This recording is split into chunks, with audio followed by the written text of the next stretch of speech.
What up, Raffleators? Welcome back to my channel.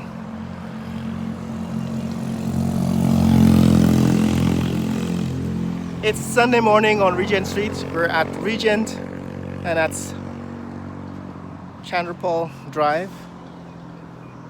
I just want to show you this. This is an empty lot in which they're just starting construction of a new house or a new building. And this is what the foundation looks like. So I wanted to talk to you about the issue of foundations. People have been asking me about what a foundation looks like in Guyana. Well, if you're building a house or a office tower or an office building or store that is just no more than 3 stories tall, then this is what is required. Most people just dig down about 2 or 3 feet deep, excavate 2 or 3 feet into the ground, and then they backfill it with sand. And then they build the foundation, the foot of the house or the building on that sand. So that's what's happening here. Now, according to the building codes in Guyana, the foundation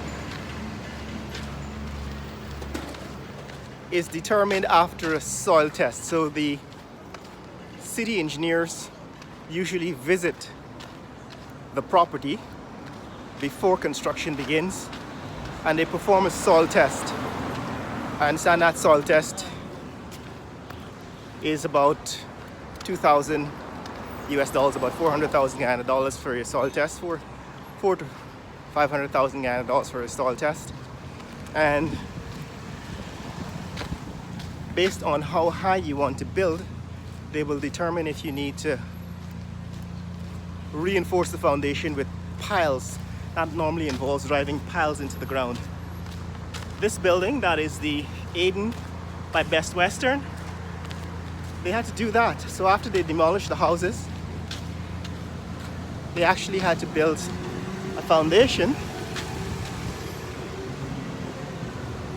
in which they drove piles. These are posts, usually as long as these telephone posts, and sometimes thicker. They drive that into the ground. So the foundation for this building, foundation for Aden by Best Western, involved driving piles into the ground. And then they backfill with sand, and then they build the foot of the foundation of the building, the platform on which the building will be constructed. In other words, the foundation that is required depends on the weight of the structure that is going to be built, because a building such as this 9-story building will weigh a lot more than a 2-story or 3-story building. So the foundation will not sink in the case of a 2-story building if you build it on a raft of sand. But in the case of a 9-story building such as this one, the building will begin to sink pretty quickly if you don't put in the proper foundation. Now, this is what the Aden by Best Western looks like today. They're coming closer and closer to completion. You can see the ground floor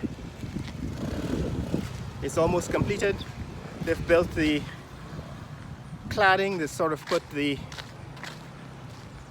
decorative stones around the first floor of the building. It's Sunday morning. You can see these guys are still working on the building, and they're working on the